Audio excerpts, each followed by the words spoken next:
Hello! Hi అండి. అందరికీ నమస్కారం. వెల్కమ్ బ్యాక్ టు అమ్మాయి గారి రుచులు. మీకు వీడియో చూడగానే తెలిసిపోయి ఉంటదండి.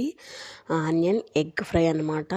చాలా బావుంటుంది. ఈ ప్రాసెస్‌లో మీరు గూడా చేసి చూడండి. కొన్ని టిప్స్ కూడా చెప్తాననమాట.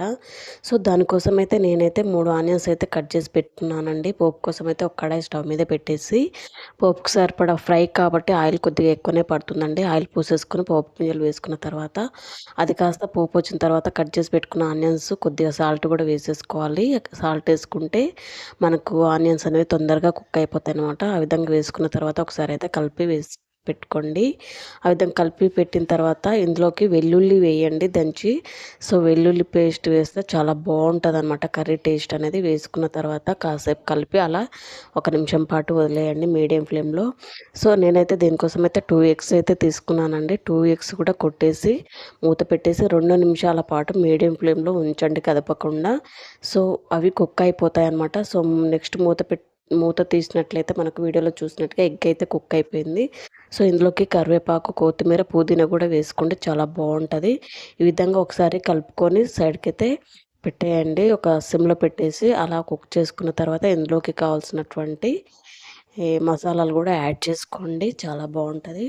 నెక్స్ట్ నేనైతే హాఫ్ టీ స్పూన్ వరకైతే పసుపు, ధనియాల పౌడర్ అయితే వేసేసానండి. ఒక స్పూన్ వరకైతే కారం పొడి కూడా వేసేసుకొని ఒకసారి బాగా కలుపుకోవాలనమాట.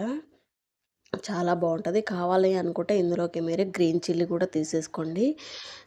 కర్రీ అయిపోయిన తర్వాత కొద్దిగా కొబ్బరి పౌడర్ కూడా యాడ్ చేసుకోండి కావాలనుకున్న వాళ్ళు.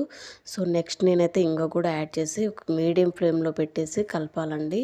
లేకపోతే అడుగంటిపోతూ ఉంటుంది. సో, ఈ విధంగా చేసిన తర్వాత మనకి చూసారు కదా! మనకు ఆయిల్ అనేది మాక్సిమం వచ్చేస్తుందనమాట.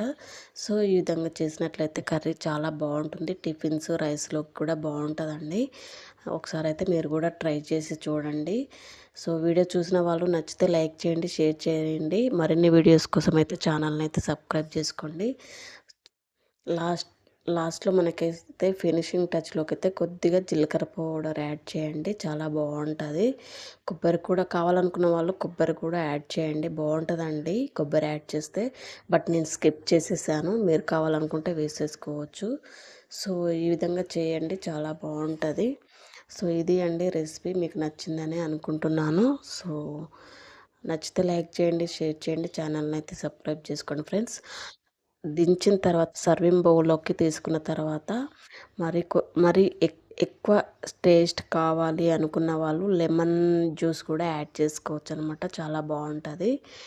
ఈ ఈ లెమన్ జ్యూస్ యాడ్ చేయడం వల్ల ఎక్స్ట్రా టేస్ట్ అనేది యాడ్ అవుతుందనమాట. సో, ఈ విధంగా సర్వింగ్ బౌల్‌లోకి తీసుకొని సర్వ్ చేసుకున్నట్లయితే మనకు కావాల్సినటువంటి ఆనియన్ ఎగ్ ఫ్రై అనేది రెడీ అయిపోతుందండి. Thank you. All of you. Keep watching.